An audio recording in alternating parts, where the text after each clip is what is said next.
ঢাকা চট্টগ্রাম মহাসড়ক আমি এখন ক্রস করে সিলেট নৌসন্দি রোডে ঢুকে যাব। বাই বাই ঢাকা চট্টগ্রাম মহাসড়ক। বিশেষ করে এই দিক দিয়ে যাতায়াত করা হয়, কারণ ওই সাইনবোর্ড থেকে যাত্রাবাড়ি মুখে অনেক জ্যাম থাকে, এর জন্য আমি এদিক দিয়ে যাই না। বেশিরভাগ সময় আমি সিলেট রোডে ঢুকে সামনে গিয়ে ড্যামরা দিয়ে ঢুকে যাই। এদিক দিয়ে জ্যাম না থাকলে খুব তাড়াতাড়ি যাওয়া যায়। হয়তো ওয়ান ওয়ে রাস্তা, বাট একটু দেখে শুনে চালা গেলেই তাড়াতাড়ি যাওয়া যায়।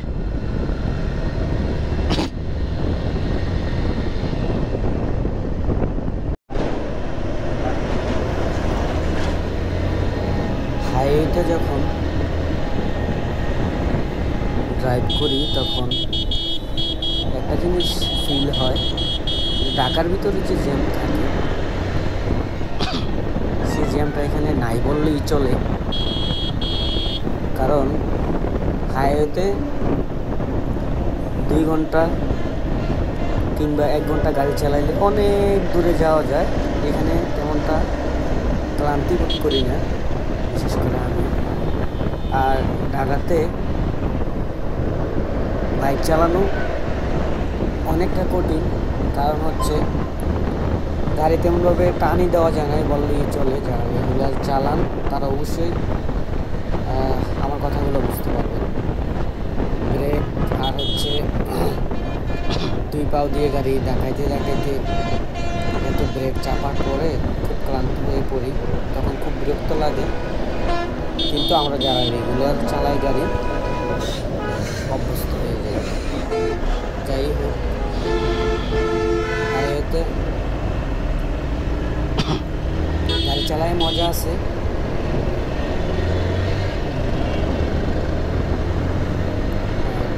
আরেকটা জিনিস এখানে লক্ষ্য করলাম, যেটা হচ্ছে হাইওয়েতে উল্টাপাল্টা ছোটো গাড়িগুলো অনেক বেড়ে গেছে। হঠাৎ করে গাড়ি টান দিয়ে যখন বামে ঢুকি তখন সামনে ছোটো গাড়িগুলো পড়ে, তখন অনেকটা রিস্ক হয়ে যায়। এত দূরত্ব বাইকের ব্রেক ধরা যায় না বললেই চলে। তখন ইমার্জেন্সি ধরতে গেলে অনেক দুর্ঘটনার সম্মুখীন হতে হয়। সব মিলে মদনপুর ক্রস করলাম, তেমন জ্যাম নাই। আজকের গন্তব্য হচ্ছে আমার কুমিল্লাতে। ঠিকঠাক মতো যদি যাইতে পারি তেমন সময় লাগবে।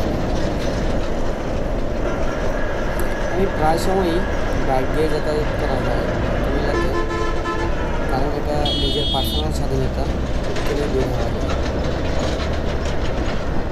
বিরক্ত লাগলেও অভ্যস্ত হয়ে গেলাম। মাঝে মাঝে বাইক ছাড়াই আসা হয়, বেশিরভাগই বাইক দিয়ে আসা হয়।